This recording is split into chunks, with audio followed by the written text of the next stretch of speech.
আমি তো অফিস থেকে বাইরে হয়ে গেছিলাম ধরুন না 6টার দিকে বাইরে হয়েছি অফিস থেকে।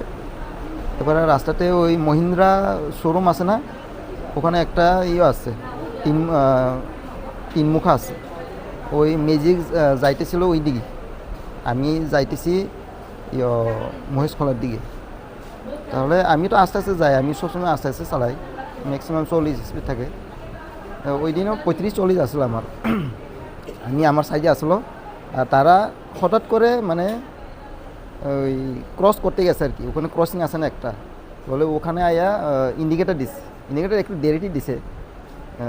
এরপরে ইয়ে হয়েছে, আমি ওই দিকেও গাড়ি আরেকটা অন্য গাড়ি আইতেছিল, আমি তো আর ওই দিকে গেছি না। তাহলে আমি তার পার হয়ে যাবো কইয়া আমার কাছাকাছি মোটামুটি আয় পড়ছে, আমি ওই দিকেই ইয়ে করছি, বাম দিকে চাপাইছে আরও, চাপাইয়া যাইতাম চেয়েছিলাম। তারা হঠাৎ করে ছেলেটার মানে দাবাইছে মনে মানে লাগিয়ে গেছে আর কি। আপনি কি আছেন বাইকে? আমি বাইকে আছি। তারা কি বাইকেই আছে? না না, তারা টাটা মিউজিক। পরে আপনারা মানে হাসপাতালে কি আনেন? আমার ওই কলিগরা আনছে আর কি। ঘটনাটা কোন জায়গায়? ঘটনা ওই মহিন্দ্রা বাইপাস। হ্যাঁ বাইপাস, মহিন্দ্রা হতো। প্রাক্তন সাংসদ আপনার দেখতে আসছে, হ্যাঁ, ওনার কাছ থেকে কি আশ্বাস পেলেন বা কি বললেন?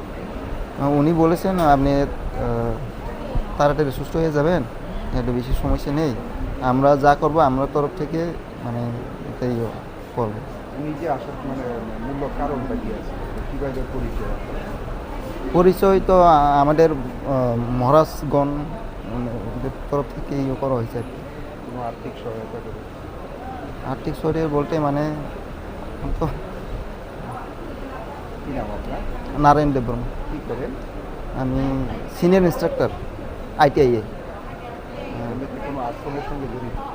ওই আশ্রমিক তো চাকরি করে, রামকৃষ্ণ মিশন বিবেকনগর।